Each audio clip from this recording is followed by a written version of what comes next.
The next President of the United States, Mr. Donald J. Trump.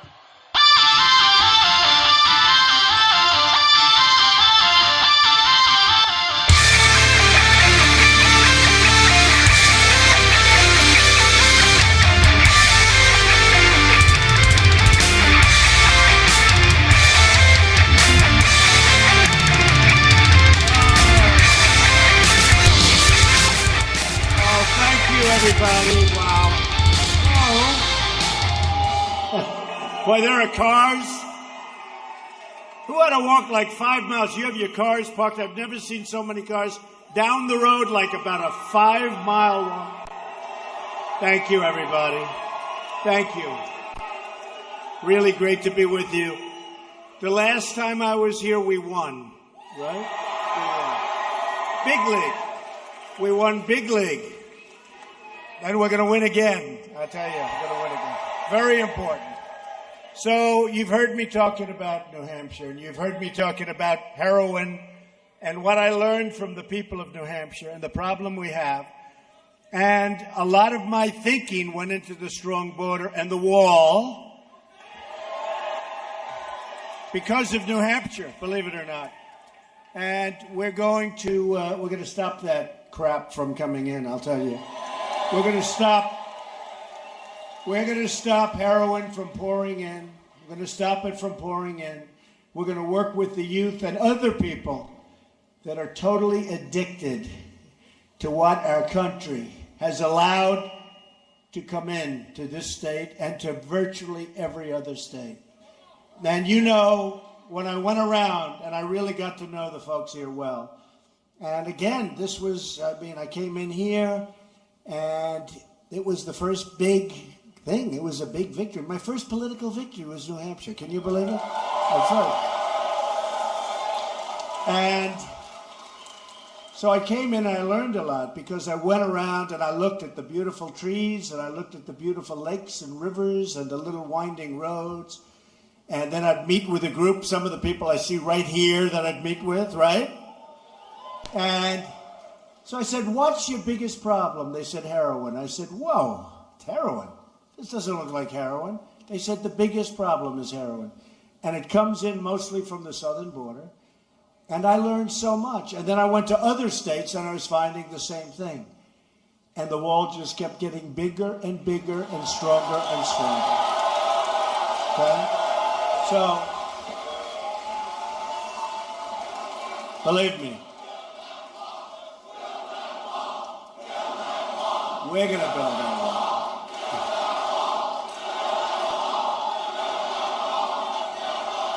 Isn't it great? Think of it. Here it is, a Saturday night, a beautiful Saturday night. I have all the time in the world. Let's just stay and talk and have fun. A beautiful Saturday night. And we're together and we're going to have a good time. Okay? We're going to have a good time.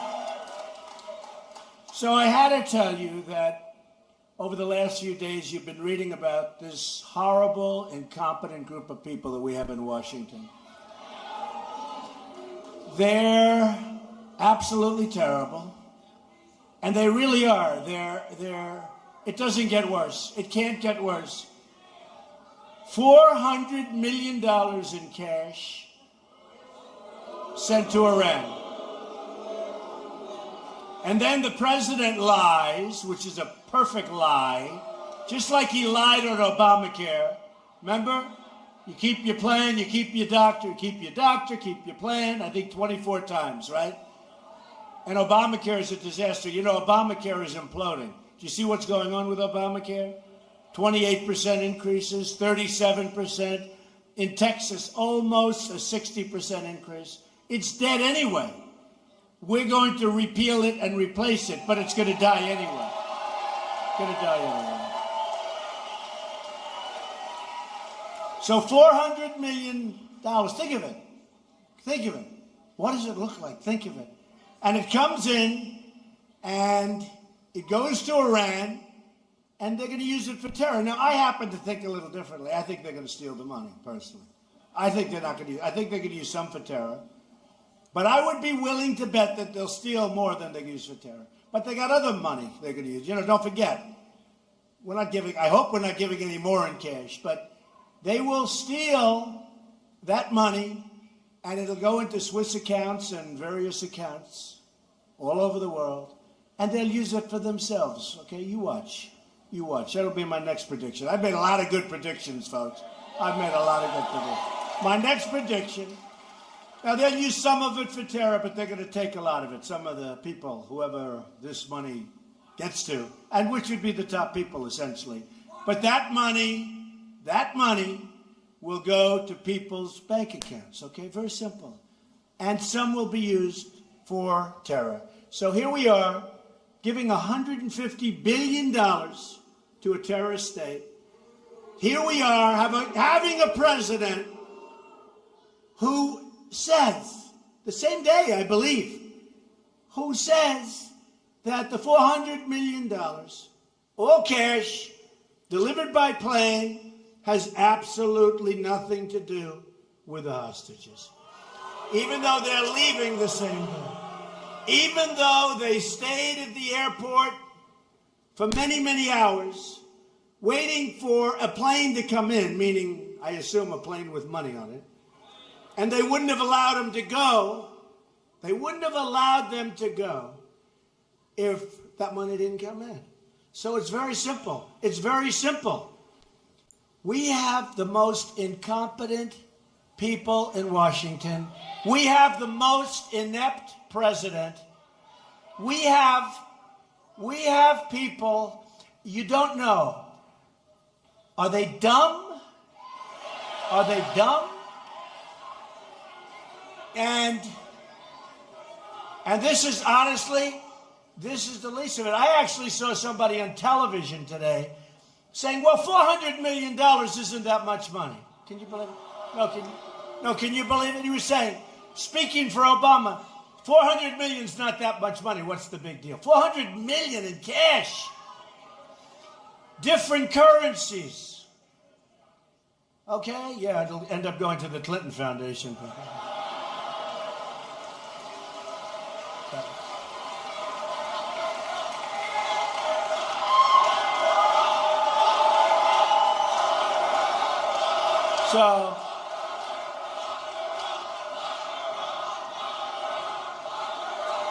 So I wrote this yesterday, and I mean it from the bottom of my heart. All right? Unstable Hillary Clinton, and you saw that. Did you saw that where she basically short-circuited? She said, she did. It wasn't a press conference, because that's around 250 days. But it was in front of some friendly reporters. They asked her a very easy question, and she short-circuited. She used the term, short-circuited. She took a little short-circuit in the brain, and she's got problems. I mean, if we had real people, this would be a real problem for her. But I think that the people of this country don't want somebody that's going to short-circuit up here. Okay? Not as your president. Not as your president. And remember, ISIS is looking, folks. They dream of Hillary Clinton. They look at her and they say, this can't be happening to us. How great is this? Now you tell me she looks presidential, folks. I look presidential. You tell me.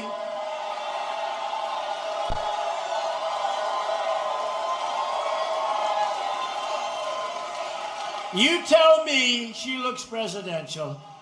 They are just watching and they're looking, and boy, they're salivating. They're salivating. They're saying, that's what we want. Oh, that's what we want. But you know what she did and the lies that she told over and over again. And her single greatest achievement, because everything she's touched has turned bad. Every single thing, whether it's Libya, whether it's Syria, You look at the migration, it starts for so many different reasons, but she's a big part of it. The Iran deal was a concept that she started. That's, by the way, going to go down as one of the worst deals in the history of this country and Israel. And Israel. That is going to be one of the worst deals in history of this country and Israel. For Israel to have to put up with a deal like that is so incredible. And honestly, Barack Obama has been, I think, the worst thing, perhaps, to ever happen to Israel. The worst.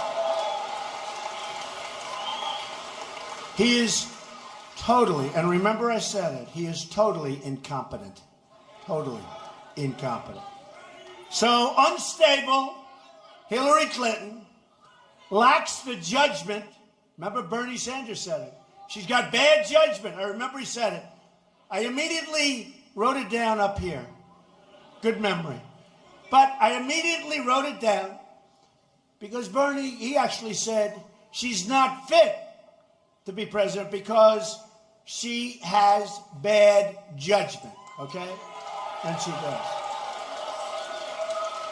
She lacks the judgment. She lacks the temperament. You talk about temperament. You know, the writers gave her a word. Let's use temperament for Trump. Let's use temperament. I've always had a great temperament.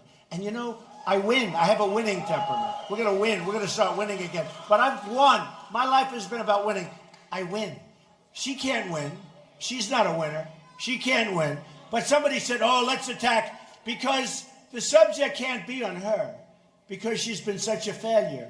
So they came up with the word temperament. You know, it's interesting. A while ago, they used the word tone. And she said, this was a while, she said, I don't like, as she's reading her teleprompter, I don't like Donald Trump's, wait a minute, tone. I don't like Donald Trump's tone. I think I have a good tone. I think I have a good tone. So we have people in the Middle East, Christians and others, whose heads are being chopped off, who are being drowned in steel cages, who are being buried in sand. And they're worried, think of it, they're worried about my tone. They don't want to allow waterboarding. Can you imagine what ISIS must say when they hear that in our country they don't want to allow waterboarding? Now, look, waterboarding's not nice, but you know, it was supposed to be sort of the minimal. And for a while, people used it. And by the way, it does work, okay? You know, they all say it does work. It works plenty.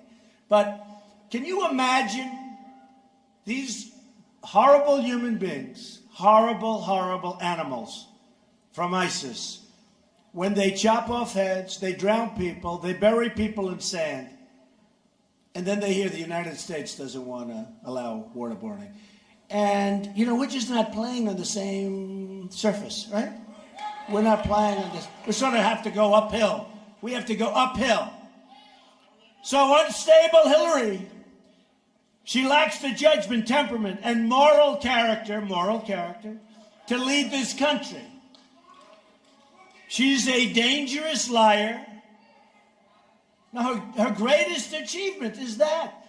It's going to be that she got away. She was totally caught. 33,000 emails are missing. They got her cold. Right? Negligence. They got her cold.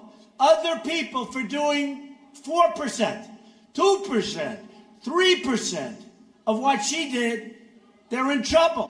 Okay? They're in big trouble. Their lives have been ruined. Nah, he looks like a nice guy. Don't worry about it. Don't worry about it. Don't hurt him. Don't hurt him.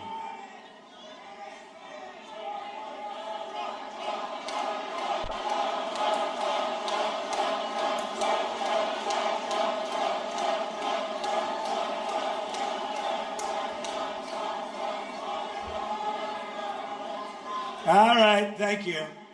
Thank you. Disruptor. You know, we don't have that much anymore because Bernie Sanders used to have his people come around. In all fairness, his people had much more spirit than Hillary's. Hillary's people had no spirit. Hillary Clinton goes to Philadelphia. She goes to different places, like unlike this, where you have lines of people outside trying to get in. Hillary Clinton, nobody shows up. Now, I don't know. I don't know what's going on, but people don't show up. All right, get them out of here, please.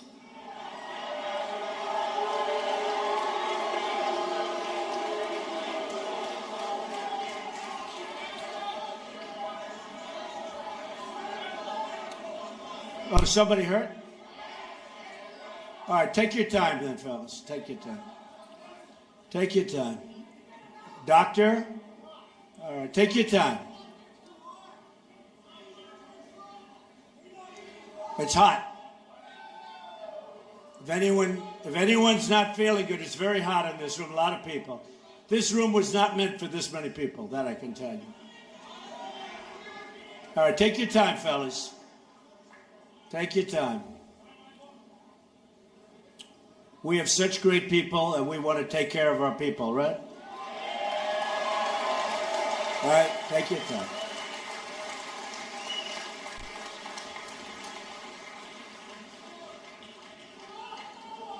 Okay? That's great. Thank you, sir. Thank you very much. Give him a hand, everybody.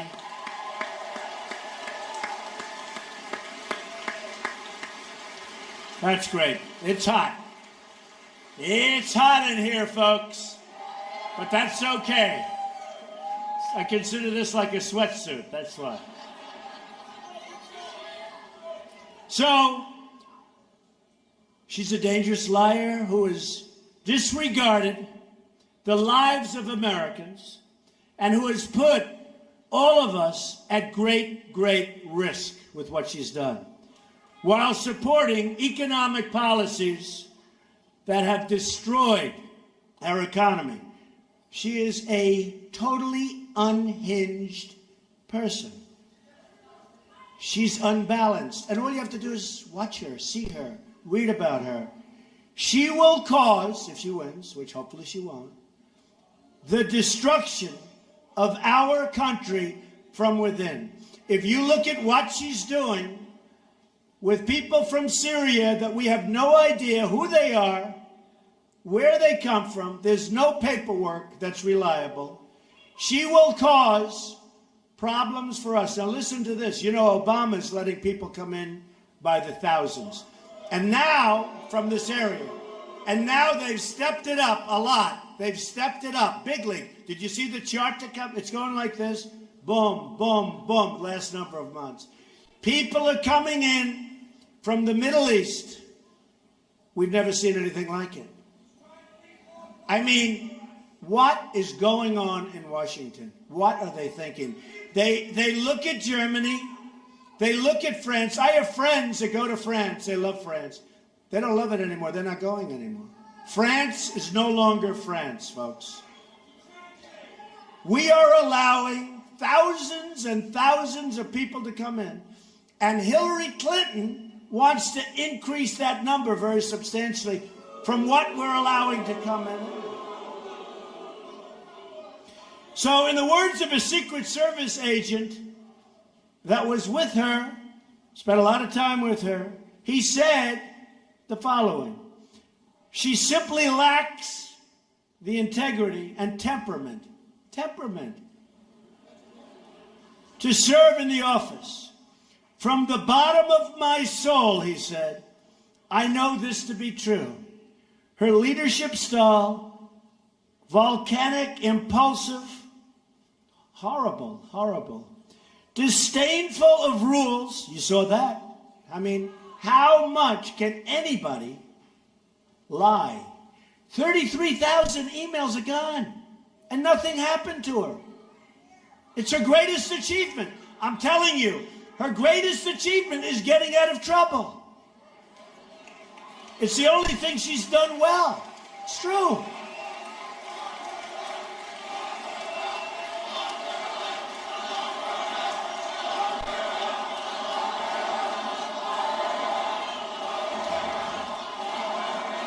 Hillary supports and helped create Obama's disastrous Iran policy, including putting Iran on the path to nuclear weapons. This deal's a disaster.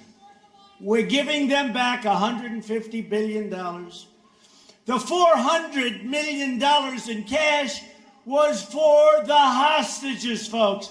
The same day, one of the hostages, and maybe by now all of them, said they waited hours and hours and hours, I guess, at the airport because they were waiting for something. I think he said they were waiting for a plane to come in. The plane had $400 million in cash. Who has the right to authorize something like that? And then Obama said, well, we had to do it in cash because we didn't have a working relationship with Iran, even though they've been negotiating with them for years. And they had no accounts. So they gave $400 million in cash. Folks, we got to end it. And Hillary Clinton will be 4 more years of Obama, 4 more years of ISIS, which she and Obama created, which they created. Don't forget, I didn't want to go into Iraq. I said, you're going to destabilize the Middle East. And I didn't. I didn't want to go in. And I fought it. Now, it didn't matter. I was a civilian. I was a businessman. I was doing lots of things. I loved it. Built a great company. Great company. But some of the greatest real estate assets in the world. But you know what? When I looked at that, they didn't want to go, right? They didn't want to go. They talked about all sorts of things. We shouldn't have gone. But now we went. And now Obama comes in, and the way he got out was so bad and so foolish. Remember, he set dates and told everybody what the date. You know, a lot of times I'll say, I'm a big fan of people like General George Patton, General Douglas MacArthur. We love our General Flynn, right? Good man, good. But I'm a big fan of Douglas MacArthur and Patton. They are now spinning in their graves when they watch this incompetent stuff. Here we have a military where our planes are going down from age. 2 of them, a couple of days ago, went down. To get parts, they go to the airplane graveyard because some of our fighter jets are so old that they don't make the parts anymore. They go to plane museums. They take parts off these old planes. These are our fighter jets. Our military is depleted, so depleted, it's terrible. At a time when just about as much as any time that we've ever had, we need a strong, powerful military, and hopefully we'll not have to use it. You know, I get a kick out of these dopey people, these stupid, foolish people, when they talk about, can we trust Donald Trump with nuclear? Can we trust him? You know, it's a whole little narrative. They'll spend $1 billion on this, but the people aren't buying it. When I'm the one that didn't want to go into Iraq, and I'll be the last one to use nuclear. I'd be the last one. Believe me, I would be the last one. And because I understand what it represents. I understand what it means. So you got to understand, when they do a deal like the Iran deal, what they're doing really is allowing nuclear to happen. That's what's going to happen. They're allowing it to happen. These people that we call leaders, they're not leaders. Now, it's possible, I guess, but I don't think so. But it's possible. You know, I've been saying for a long time, the lobbyists, the special interests, all of these people, they have such total control. And by the way, speaking of this, okay, because I've been talking about this, as you know, I'm putting up a lot of money to run. If I don't win, I've lost a lot of money. I've spent a lot of energy and a lot of time. And, you know, they can talk all they want that this has been one of the great, a lot of the people right back there, 2 of them I see, they say that what we've done together has been the greatest. Yeah, okay. I have to be nice. Thank you. Thank you.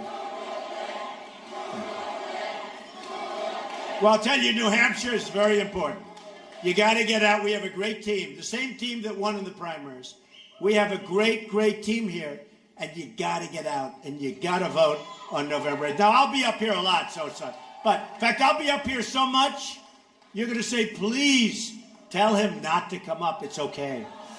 No, I'll be back. I'll be back a lot. But we want to win. We really do. We want to win New Hampshire. New Hampshire sets a lot of good things into motion. A lot of good things.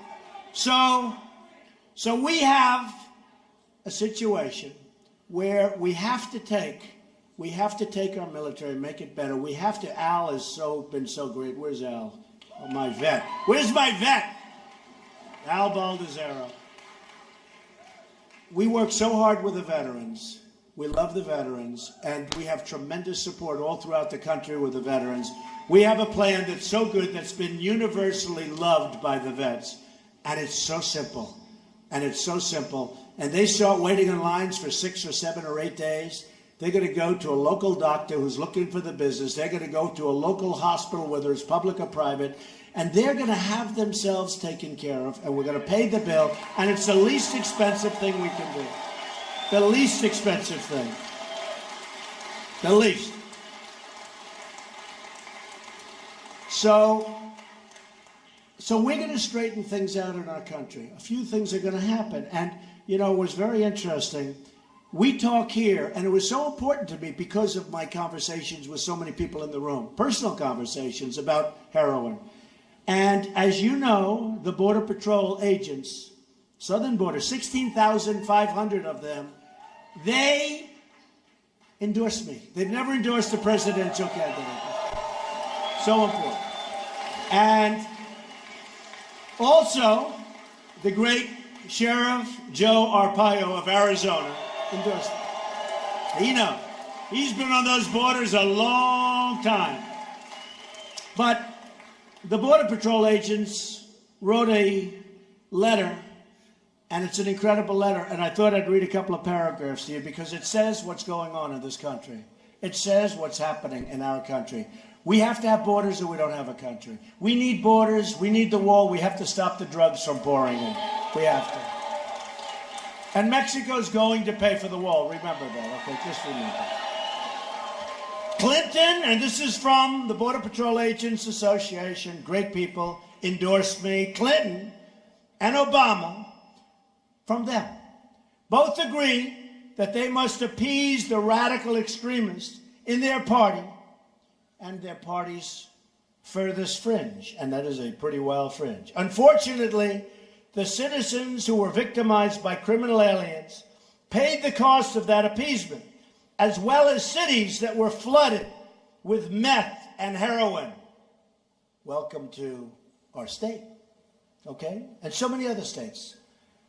And the crimes associated with the illegal drug trade. President Obama and Secretary Clinton failed to recognize we live in a world where religious and political fanatics are actively plotting to harm the United States and its citizens at home and abroad. These are great people. By the way, it's so much easier for them. Just let everyone go through. They don't want to let everyone go through because they see what's happening to our country. So much easier for them. So much easier. The citizens at home and abroad, instead of investing in measures to secure our nation's borders, they have openly and actively pursued what Secretary of State, here's a real winner, John Kerry. There's a real. In the middle of a negotiation, he's in a bicycle race, he falls, he breaks his leg, he's gone. I'm never riding bicycles, folks, I promise. He called it, and what he wants is a borderless world. Let everybody come in. Let everybody come in. Americans need to ask themselves, do we want to risk the safety and the security of our family, businesses and communities on dangerous and extreme policies? I don't think so, folks. Secretary Clinton called for amnesty in her first 100 days. You heard this. She wants amnesty, everybody. And expanding these dangerous Obama policies demonstrates her deeply alarming willingness to sell out the security of the American family. That's what's happening. All she's going to do is advance her political and financial interests. Her immigration plan is not only dangerous for all American families, but previews an administration, which, by the way, as I said before, is grossly incompetent, that will once again defy the will of the voters and Congress to implement a divisive, reckless, and partisan agenda. That's all they're doing, folks. And we're dying with it. Every American family should be alarmed that her plan leaves their children vulnerable to drug cartels that control the Mexican border. Okay? And you know in New Hampshire maybe better than anyone, because it's so high on the list, exactly what they're talking about. Last year, 150,000 people were killed by these ruthless criminal organizations. Anyone who opposed them quickly discovered that these cartel leaders were morally gone. Hundreds of journalists, activists, politicians, and law enforcement officers simply disappeared or fled to the United States as the cartels used forms of terror such as torture, dismemberment, and beheadings to control people. They went a little further than waterboarding, by the way, okay, folks? Clinton's failure to recognize this pending threat leaves all of us vulnerable to the growing power and influence of these criminal organizations. And it goes on and on. It goes on and on, folks. It's a disaster. What's happening in our country is a total disaster, okay? And we're not going to let it happen anymore. We're going to get smart. It's more than a wall. It's an attitude. We have a president that won't use the term radical Islamic terror. He won't use it. And unless he uses that term, he's never going to solve anything. He's never going to solve. He doesn't even know what the problem is. No matter what you say, he doesn't know, and he is the problem. To a large extent, he is the problem. To a large extent, this guy, to a large extent, this guy is the problem. So here's what we're going to do. I'm going to spend a minute more on Hillary Rotten Clinton, okay? Just a minute. Because she made some statements that are so disgusting. So disgusting. Honestly, you know, we're all trying to be nice. It's such an embarrassment that they didn't find her guilty to this country. You know that. You know that. At some point, I'm sure it'll be talked about. It's such an embarrassment. In fact, as they went after point after point after point, I said, oh, wow, she's guilty. And guess what happened? And then Bill Clinton spends 39 minutes in the back of an airplane, right? With the Attorney General, 39 minutes in the back of an airplane, talking about grandkids. Now, look, I'm a very good father. I love my grandkids. I think they're great. But, okay, you ready? I love them. I love them so much. Here's a picture, here's a picture, here's a picture. I love them. They're the greatest. They're so smart. They're so beautiful. Look how beautiful. That's 2 minutes. How much longer? Then he said grandkids and golf. Okay, now you talk about your swing. You talk about Jack. You talk about Arnold. You talk about Tiger. You talk about Phil. But you can't talk 30. That's a lot of time. That's a lot of time. And the funny thing, you know, he just happened to be there. Just happened to, you know, oh, that's wonderful. I don't think they found out that he was in town for anything else. You know, he said he was there playing golf. But, you know, remember, it's Arizona. And it's hot. Because I had just left Arizona 2 weeks before. And it was like 120 degrees on somebody's lawn. We had a fundraiser to raise money for the Republican Party. By the way, so, as you remember, just prior to June, they were doing horrible stories. Now, I had to make sure I had the nomination, right? You know, I had all these people fighting. I'm not looking to raise money. They're all fighting. Who am I raising money for? So, I had to wait. So we were a little bit late because we got to make sure. I like to do first things first. Nice and I'm very organized. Boom, boom, boom. So we get the nomination. Then they said, Trump didn't raise any money for the Republican, which is true. We didn't start. But then we started around June, really sort of the middle of June. In fact, June 14th, Flag Day, it's my birthday. We started. Like, my birthday, June 14th. So we started sort of around there. And they thought we'd raise $4 million, $5 million. And we went out to the public for the small donations because we love those donations. Those donations are incredible. Those donations, because, you know, people are investing in the campaign. It's not a guy giving $5 million and having total control over your candidate.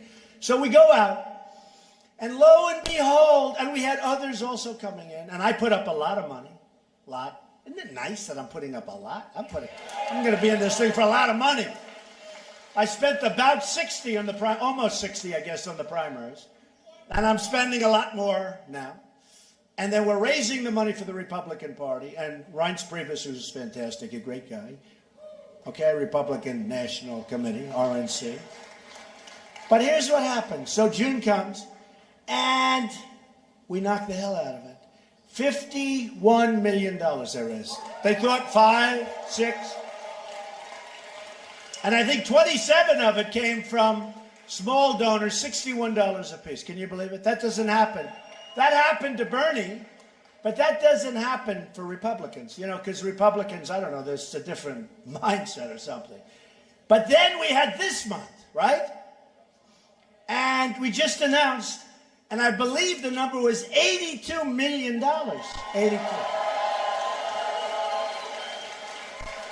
82 million, and much of it came from the small donor, and it averaged around $64, $65 or something like that, but very small numbers. We have thousands and thousands and thousands of donors because they're part of this movement, folks. They're part of this movement, and we're going to do something so incredible. So Hillary has spent hundreds of millions of dollars on ads against me. Many of the ads are false, by the way. I'll tell you, they're false. You know the story. Many of the ads are false. They're false, they're deceptive. I tell you what, and they know they're false. That's what makes it even worse. But I think most of the public knows they're false. But Hillary has spent all of this money. I don't think I've spent 10 cents, but we're building it up. We're building. And we'll be spending a lot of money pretty soon.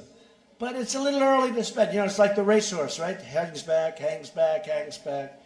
And I think we got some pretty good ads, but we don't want to go too fast. Just nice and easy, you know, like the old racehorse, the old professional, right? So we hang back. So let's see what happens. Who knows? Who knows? Maybe I'm making a mistake. I can tell you in the primaries, I spent for the major candidates less than anybody else. I came in #1. Other people spent massive amounts of money, and they came in 6, 7, 8, 9, right? And I always say, so who would you rather have as your president? The one that spent the least and came in #1, or the one that spent the most and came in at the bottom of the pack? Because it's no different. It's no different. So listen, just a few of these. So Hillary Clinton made repeated false statements to the media, Congress, and the public, right? False statement #1. This stuff is so amazing. It amazes me, actually. Honestly, I don't think she's all there. Because when I watched that interview, when I watched the interview that she did on Fox, I said, boy, this is going to be a massive, massive scandal. And nothing happened. Then 3 days later, it was like a delayed. If I ever did that interview, they would have me terminate my run. I'm telling you, that's how bad this thing was. So, false statement #1. Hillary Clinton claimed the reason for her illegal use of a private, insecure email was that it was more convenient to use just one device. Fact, the FBI director said Hillary used several different devices, not one, and numerous mobile devices to send and read emails. In other words, Hillary's secret email server existed for the reason we all know, to keep her emails from ever being read by the public. It has nothing to do with just one device. She's used many different forms. False statement #2. In her testimony to Congress, Hillary Clinton, commonly known as Crooked Hillary, said she turned over all of her work-related emails. Okay? Fact. Turned them all over. Right. Quote, all of her work-related emails, end of quote, right? Fact, the FBI director said Hillary failed to turn over several thousand, not two, several thousand work-related emails, including emails that were classified.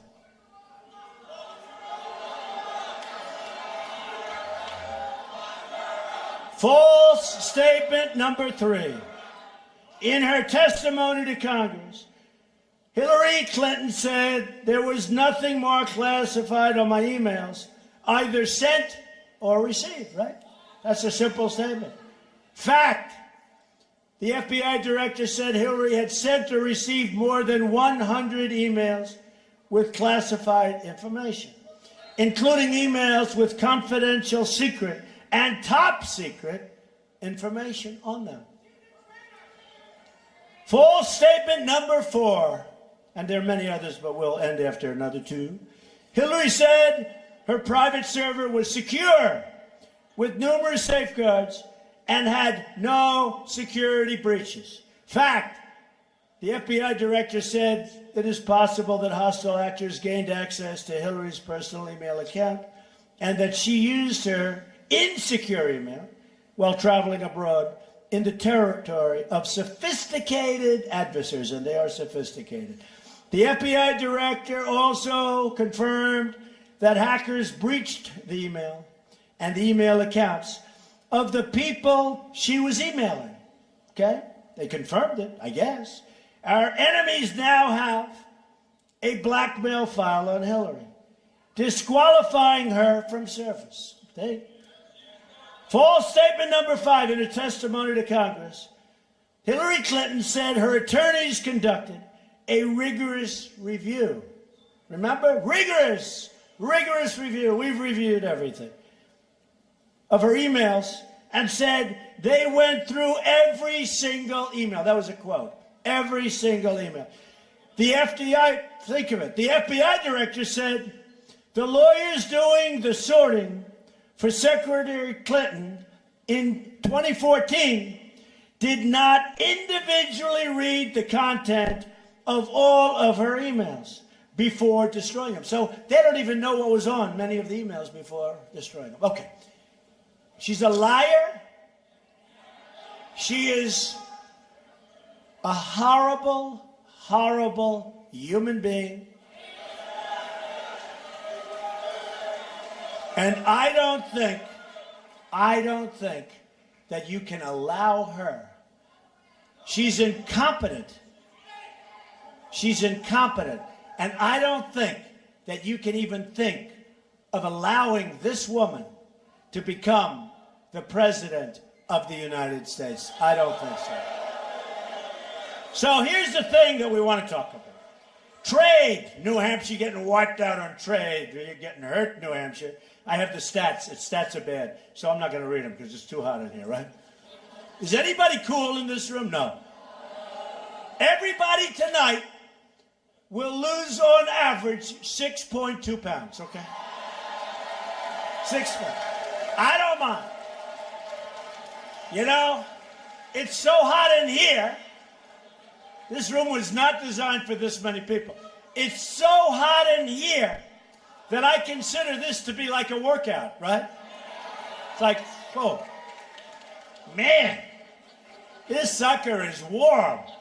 This could be our record, and we've had some hot rooms, I'll tell you, with some hot people. All right, so you ready? We have to protect our country. Our country is losing its companies. Our country is losing its jobs. Our trade deficits are massive all over the world. We don't know what the hell we're doing. We have President Obama. Either he doesn't care or he doesn't know. I personally think he's incompetent and he doesn't really know. But some people think he doesn't care. Right now, he's playing golf, not so far away from here, right? Right now, he's playing. I love when he goes to talk about the global footprint, right? Global footprint and global warming, right? He wants to talk about the carbon footprint. And then he flies to Hawaii in Air Force One, a massive and very old, with very old engines, spewing stuff into the atmosphere. And he flies from Washington to Hawaii, stays there for an unbelievably long time. Like, is it 2 weeks or something? You know, it's funny. And then comes back and then holds a press conference on global warming. Okay, give me a break. You know, it's really true. That's really true. Isn't it true? He goes there. I mean, he plays more golf than professionals who play for a living on the PGA Tour. More. So we need to protect our borders on trade also. Because China, where we have a trade deficit of $500 billion, and this has been going on for years. It's amazing that our country can take it. China, with this massive trade deficit, we have to build common sense into our negotiation. They devalue their currency. They're constantly doing numbers on us. They make it impossible for our companies to compete. That includes Japan. That includes Mexico. That includes so many. You know, with Mexico, not only do they beat us, and their leaders are tremendous. They're smarter than our leaders. Much smarter, much more cunning, much more street smart. But they're smarter than our leaders. Mexico, we have a massive trade deficit. That's why when I say Mexico is going to pay for the wall is peanuts. Peanuts compared to the trade deficit. You know, these politicians come up to me. Well, Don, you're not really going to build a wall. I mean, can it be built? Can it be built? In China, they built a wall that's 13,000 miles long. They built it 2,000 years ago. And that's a serious wall. It's called the Great Wall of China. Okay? In case you didn't know. Right? Here we need 1,000. It's 2,000 miles. We need 1,000 because you have natural borders. You have natural barriers. But we need 1,000. But in China, so here's the story, and it's very interesting. We'll do it through, if they cheat, you got a tax, right? If they cheat. If they devalue currency, that's cheating. Now, we don't do things, and we don't tell people that, by the way, you're making it impossible for us to compete. So many companies are moving to Mexico. A friend of mine builds plants, massive plants, one of the biggest. And he was telling me how many he's building in Mexico, and they're the biggest. I mean, he said what's happening in Mexico is the 8th wonder of the world. They said, how's the United States doing? Not good. Oh, great. Great. It's great. He started in the United States, building plants in the United States. He said the action's in Mexico. He said they are building plants, Donald, the likes of which you've never seen. You have a lot of people in this room, and right now, even though it's Saturday evening, right now, you have companies that you work for that are negotiating to move to Mexico, and they're going to fire people. So it's not going to happen. Don't worry, folks. If I'm president, it's not going to happen. Because like Carrier in Indiana, which is one of the reasons I won Indiana in a landslide, because they know I'm going to take care of the situation so easily. But like Carrier that fired its people, and they're moving to Mexico, we have many companies, many hundreds, thousands, and we're losing our companies. We're losing our jobs. We're not making things anymore relative to what we should be. I fly over these areas, and I see factories that are falling apart from the rain and the wind and the snow. I see it, and it's horrible to watch. And it's all because of politicians that have no idea what they're doing. They give interest-free loans. They don't need the money. And sometimes they'll try and take the money and leave anyway. Why not? Why not? Now, we're going to do something because we're going to protect our borders. And the something we're going to do is when, as an example, Carrier moves to Mexico, we say, congratulations, enjoy it. Enjoy it. We hope you have a great stay. But by the way, when you make an air conditioning unit, when that unit comes across our now very strong border, we're going to charge you a 35% tax, okay? 35%. And one of two things is going to happen. Folks, it's so simple. So simple. One of two things is going to happen. Either they're going to say, well, we're not moving, and that's the most likely. They're not going to move. And they can move to New Hampshire. And they can move to New York State, which has massive problems where they've lost massive 40, 50% of their manufacturing's gone to other places, including Mexico. They can move to places within the United States. I love that competition, okay? But they cannot move to other countries. And these other countries aren't going to take our businesses very smartly, even give them money to build their plants. Take our businesses, let them build their products, right? and then send them back in Indiana, and you sell them in Indiana, and you sell them in New Hampshire, and you sell them in places where they originally came from, it's like the double insult. It's like the double insult, okay? So that's not going to happen. So here's what I found. And I've never read this before, I don't think, but I found it. People that were pretty good are saying Donald Trump is right. George Washington, right? Now you have these, I'm actually a very conservative person, but a lot of people don't know that because they think my views on trade aren't conservative. Because I believe in free trade, but for free trade you need smart people negotiating, or we don't have smart people. We don't have smart people. And I believe in fair trade. I believe there's 10 different names for trade. So one of these characters in the back asked me about trade, right? They asked me about trade. They said, Mr. Trump, well, what would you define your stance on trade? I said, very simple. I want to make great deals. That's all. Great deals for the American people. It can be fair. It can be free. It can be fair. It can be anything you want. There's a lot of names. It could be, I know all of them. I want to make great deals for the American people. I don't care. And you can make different deals with different countries. And we're never going to do Trans-Pacific Partnership because it's not going to work. It's going to be just as bad as NAFTA. And NAFTA, which is the worst deal ever signed in the history of our country from an economic development standpoint, it cleaned out your factories. It cleaned them out. And they moved to different locations. But here's what happened. So I'm getting these quotes. George Washington, he's pretty good, right? George Washington. The promotion of domestic manufacturing will be among the first consequences to flow from an energetic government. What he means is you have to have strength. Abraham Lincoln. The abandonment of protective policy. Protective, you know what he means by that, right? By the American government will produce want and ruin among our people. In other words, you have to protect your businesses. You can't let them be taken out. We can't be stupid people. We're stupid people. Okay? We've got stupid people in Washington. Listen to that. Abraham Lincoln, the abandonment. It's been abandoned. I see the factories all over the place. They're lying. The bricks are falling off. The roofs are falling in just from years and years of water and wind. The abandonment of protective policy. In other words, we've got to protect. That means through taxation, folks. We got to protect. We have to be smart. Ronald Reagan enacted tariffs. You could also call it a tax, but tariffs, to save the U.S. motorcycle and semiconductor industry. Ronald Reagan said, it is wrong for the American worker and American businessman to continue to bear the burden imposed by those who abuse the world trading system. Now, he put a very big tariff for the sale of the semiconductors and motorcycles for a limited period of time. Saved Harley-Davidson, I believe. Saved others. Great. Ronald Reagan, good guy. GOP platform from 1896, a long time ago, said, the American industrial independence is the foundation of American development and prosperity. We have to protect it. So here's the story, folks. We don't win anymore. We don't win at trade. We don't win with our military. We can't beat ISIS. We don't win for our great vets. We love our vets, and we're going to win for our vets. We don't win with education. We're ranked very, very poorly and very low in education.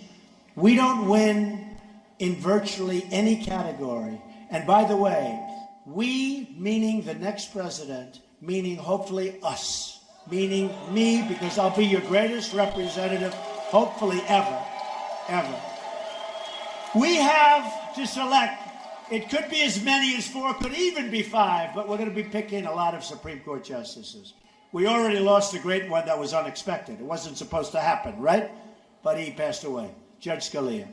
So Justice Scalia is gone, and we have that empty seat, and already you see what's going on. And if, I say it, because I think a lot of people like me. You know, we got the most votes. Look, we got almost 14 million votes. We got the most votes in the history of the Republican Party in primaries. And I was running against 16 other people. So, you know, it's impossible to do. Other guys ran against 1 person, 2 person, 3. We had the largest field ever and a very capable field. But we got the most votes in the history of the Republican Party, right? So here's the story. So here's the story. We have to pick great justices. And I say, it's so important. I say to people, even if you don't like me, you have to vote Republican. Because we're going to pick great justices, like in the mold of Justice Scalia. Okay? Very important. So important. We're going to save our Second Amendment, because our Second Amendment is totally under siege. We're going to save our Second Amendment. We are going to have fantastic, strong borders. But we're going to allow people to come into this country, but they're going to come in legally. They're going to come in legally, okay? And we will have the wall, and the wall does work, and it will be big. And every time people give us a hard time, that wall's getting 10 feet higher, right? Getting 10 feet higher. So, we're going to start winning again. We're going to win on trade. We're going to win with the military. We're going to kick the ass of ISIS.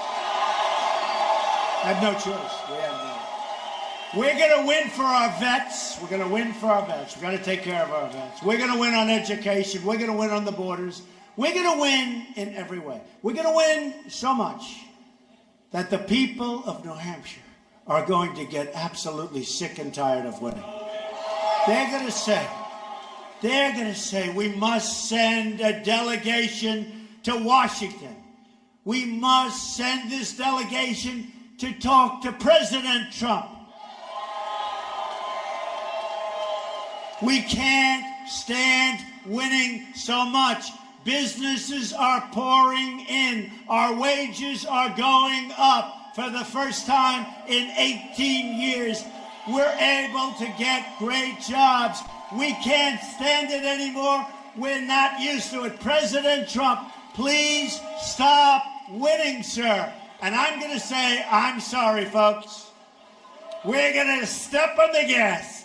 We're going to win even more, because we are going to make America great again. Thank you. I love you. Thank you very much. God bless you.